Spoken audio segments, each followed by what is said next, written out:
Pegasus, c'est le nom du logiciel qui aurait permis l'espionnage de militants, journalistes et opposants du monde entier. De nombreux médias internationaux ont publié une enquête qui accusait l'entreprise israélienne Zo Group. Parmi les pays cités figure notre pays le Togo. Si l'entreprise israélienne Zo qui édite et commercialise le logiciel Pegasus conteste ces révélations, les autorités togolaises, elles, ne nient pas. Interrogé par le journal Le Monde sur l'utilisation du logiciel Pegasus au Togo pour lutter contre le terrorisme, le président Faure Gnassingbé répond que chaque État souverain s'organise pour faire face à ce qui le menace avec les moyens dont il dispose. Quant à l'espionnage de ses opposants, le chef de l'État répond qu'il ne peut pas le confirmer. Toutefois, il ne l'exclut pas non plus, selon les écrits de nos confrères français. Menace. Le mot est lâché.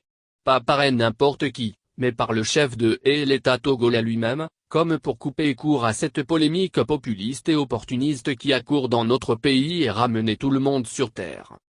Le président Faure Gnassingbé, par cette brève sortie, voulait simplement faire comprendre à ceux qui se sont mis volontairement sur la liste des personnes suivies par le logiciel qu'avant de faire l'objet de suivi par ce logiciel, il faut constituer une menace réelle ou potentielle pour la sécurité intérieure de l'État.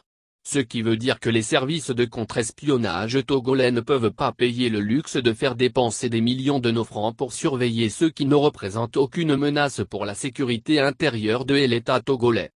Contacté pour vérifier la véracité autour du suivi de certaines personnes dont les noms sont cités aussitôt que l'information est sortie, Forbidden Story, une association à but non lucratif basée en France et enregistrée sous le nom de Freedom Voice Network, qui s'est mise sur elle d'enquêter et de révéler les noms des journalistes pistés par le logiciel de contre-espionnage a été clair concernant les journalistes togolais dont les noms circulent. Forbidden Story n'a pas pu analyser leur téléphone pour confirmer l'infection.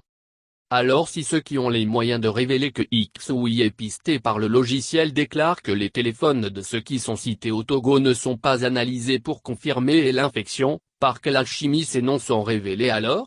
Et l'imagination et la supposition ne constituent pas une preuve scientifique ou une technologie pour avancer des noms dans un sujet aussi sensible qu'une affaire d'un logiciel destiné à lutter contre des menaces terroristes.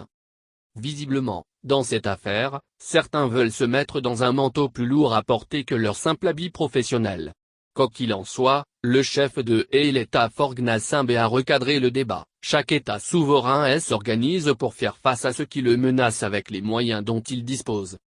Tous ceux qui savent qu'ils ne constituent pas une menace pour la sécurité intérieure de l'État peuvent dormir tranquilles. Car personne ne peut empêcher un État souverain de développer un service de contre-espionnage efficace pouvant le mettre à l'abri des menaces terroristes.